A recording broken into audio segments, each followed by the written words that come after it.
Video blog. Hey guys, this is Tim from Twice Circled, and welcome to episode 23 of the official Megaquarium video blog. So, at the end of the last episode, we just finished creating this tank, this one with a shoal of black bar soldier fish, and so what we're going to try and do, we'll see, we might be able to finish the tutorial in this episode. We're going to just keep expanding our aquarium, keep pushing up the variety of fish we have, and hopefully we can keep improving our layout as well.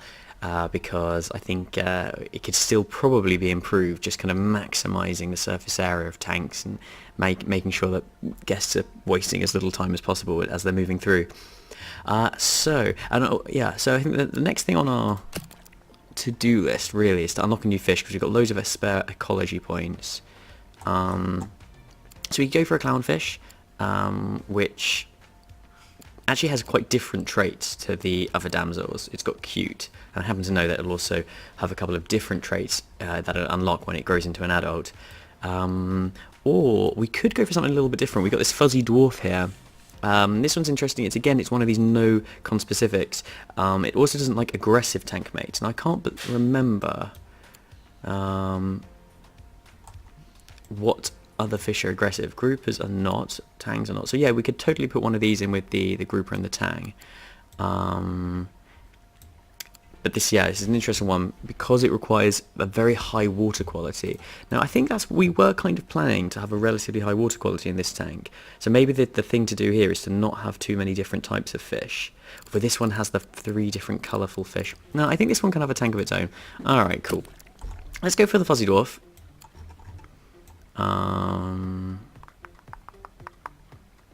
Sorry, I'm blind. There it is. Okay, now the fuzzy dwarf cat starts at size 3, and it needs some shelter.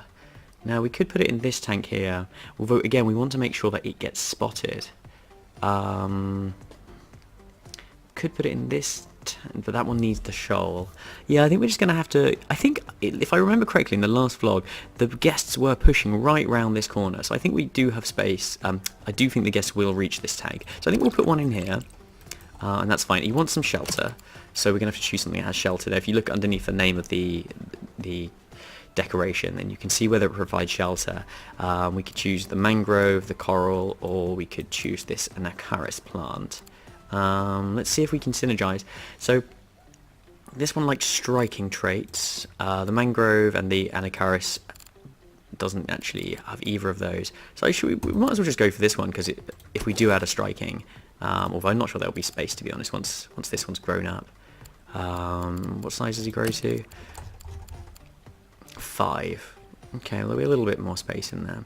And it's interesting, we're seeing again there's not much point of having these two the same in here. I mean, I'll leave them for now, but you'll notice that I'm being definitely kind of pushed towards having lots of different fish in tanks together, or because you do get points of having very large shoals, having one very large shoal of fish together. When I say points, I'm talking about guest rating, of course.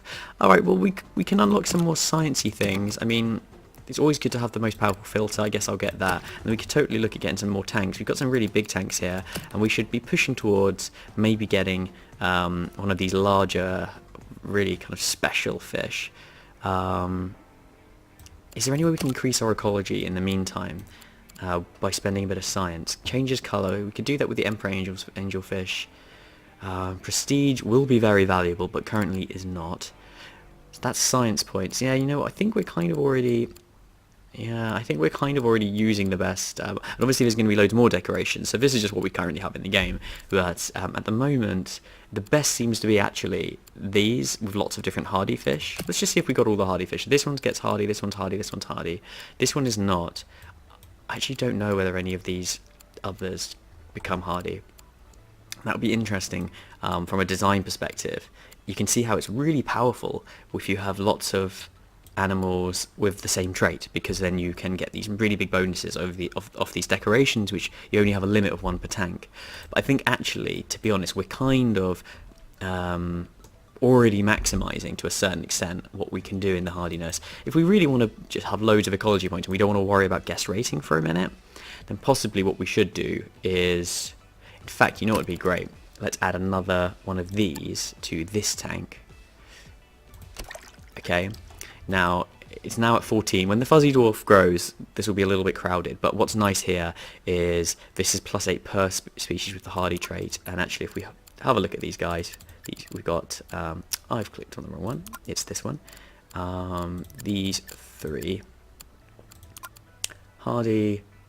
Oh, these guys haven't grown yet, but they will be hardy, I happen to know, and this guy also. So that'll actually be a lot of ecology points coming in. So that's a nice little combo, getting those 3. And you know what we can always do? We can always sell one of these blue ones if we run out of space. And this guy, the good thing about him, if you remember, he's okay if he's alone or in a shoal, so you can just have him on his own. That's absolutely fine.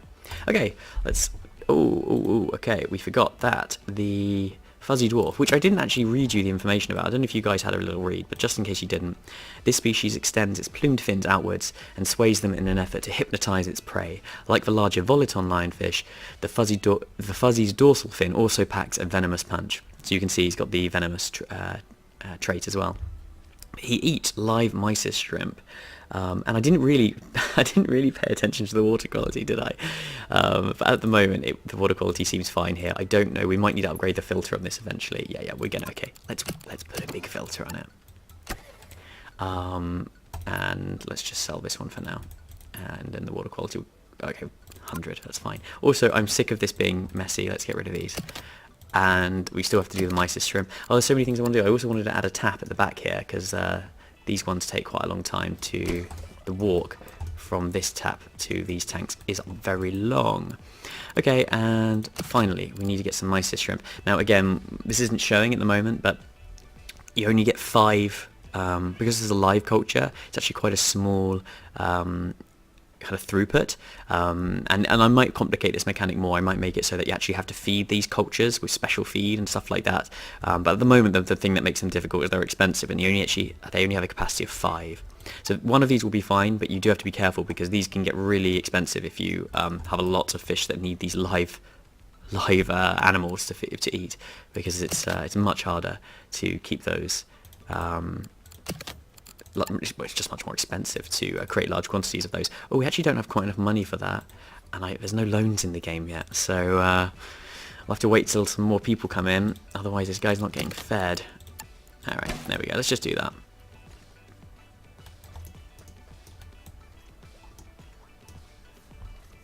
Loads of ecology points coming in. It's a shame this one makes so many ecology points, and if we just check, this one makes 27. It's actually our highest one because of the 3 hardy fish, or at least, well, I don't even know. It's only got the 2 hardy fish at the moment. Any growths? Okay, we got, yes, these 2. Ace and Spike have grown up, so they now actually have hardy traits. What I might actually do here is, instead of putting just the ecology points, I might actually say when they gain traits as well, because currently it's not clear when your fish gain traits. In fact, I'm going to make a note of that.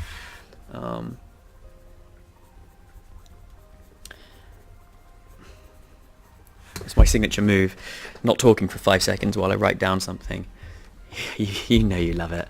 And actually, unfortunately, this guy did not get fed, even though I'm pretty sure we put the right type of food in. Did I not put the right type of food in, guys? Oh, there we go. We've just reached the rate of 120. We've finished the tutorial.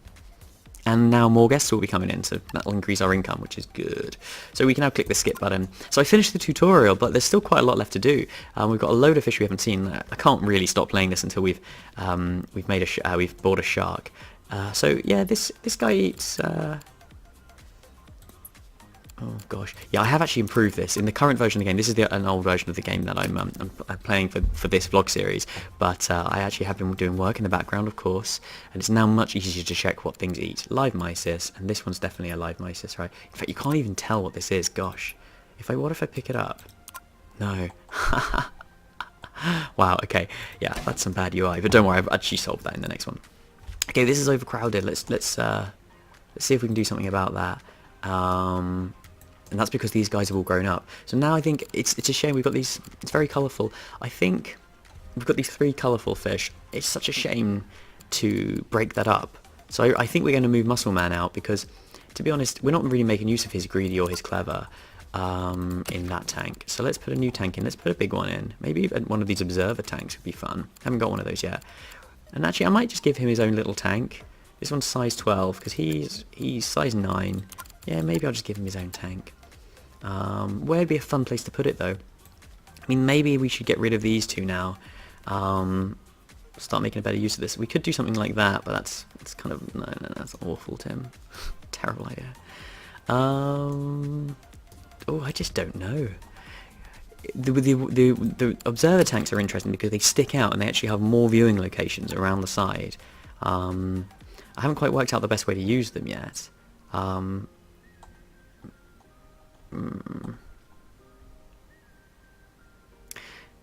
mean, I think we could think in advance. Maybe we put it here, and then we might have another tank here in due course. But right now, let's just go something like this. Oh god, I've run out of money. Okay, that's not good, because the overcrowding might cause some problems. This costs 80. Okay, I'll have to open the door and let some people come in. We make a lot of money now. Alright.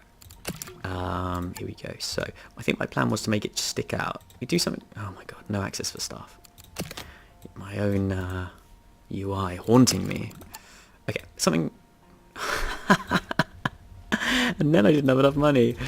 Oh dear. Okay. And then let's get this staff door here. I hope I've done this. Okay. This would be a better place for it, really. Let's put that here. And then eventually I think what I'll do is I'll actually have a tank here. I'll move these behind, but I just don't have enough money to excavate it at the moment. Oh, but what we will do is let's move Muscle Man over here. What's your problem? You okay? No rocks. That's kind of all he needs, to be honest. In fact, let's give him a second rock. Although, you know what would be fun actually is having oh, this is the buggy scenery.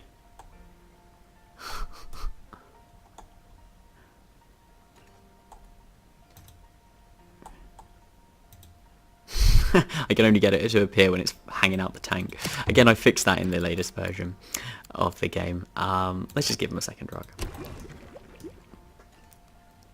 Now, even though there's only the one guy in there, if I click on the fish to get this up, oh, he's not that good. He gets 7/7. So you can see how it really is important to have a lot of synergy between your decorations and your fish, because actually on their own they're good, but they're so much more powerful when you put the decorations in.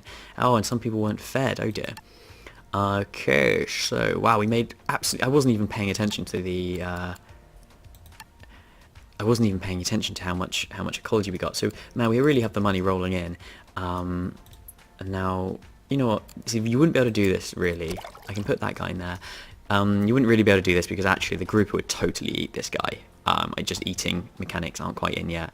But that would also be causing quite a lot of difficulty in this playthrough if I was having to worry about eating. And maybe the next kind of playthrough I do of the game, hopefully we'll have the eating in. We'll see how it will be quite different, the way I have to optimize things. Wow, money is really an issue, so I think we're just going to have to keep on playing.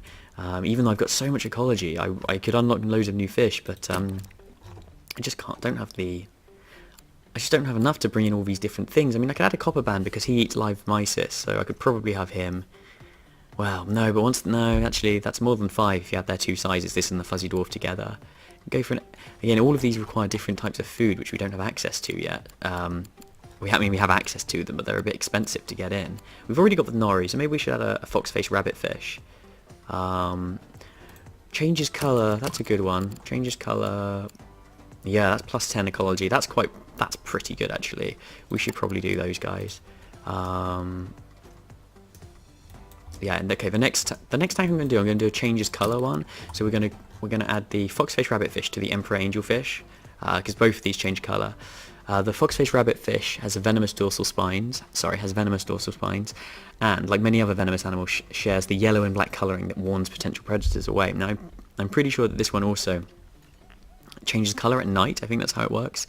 I'll have to ask my in-house researcher what the specifics are for that one. Oh, and loads of people not fed.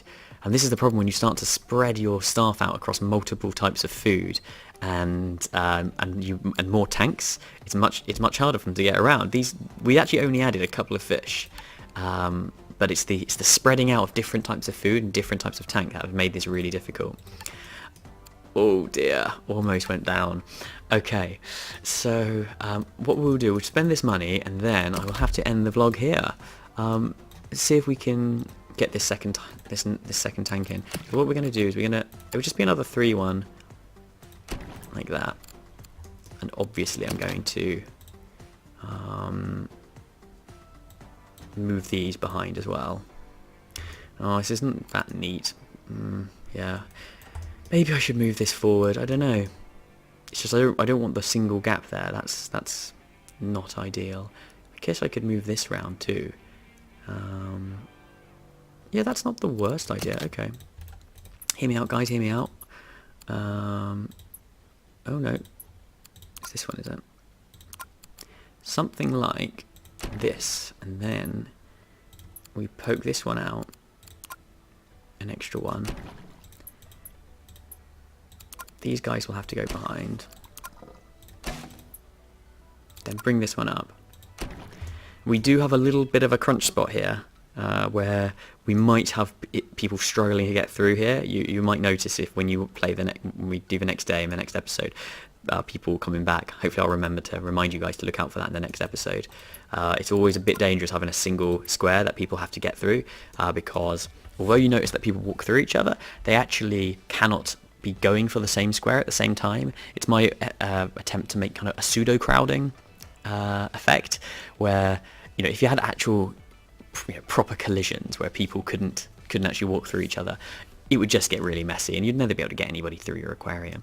But unless you had incredibly good predictive algorithms where people kind of walk behind each other really neatly, almost like a flow of water. I think that's how Planet Coaster does it.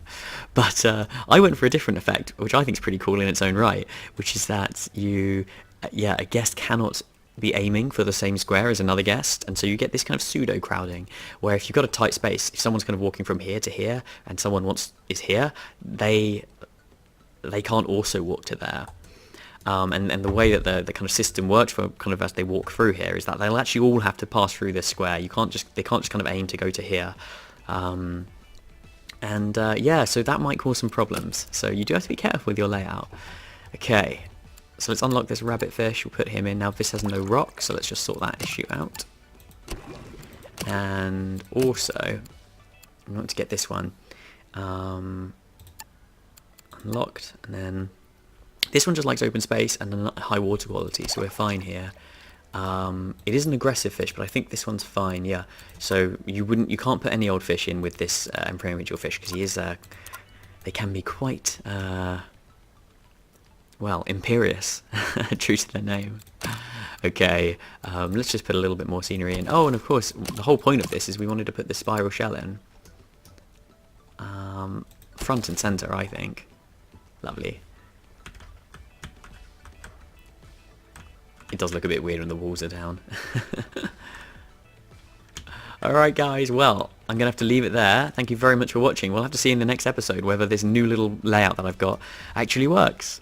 Alright, cheers guys, see you in the next one. Bye.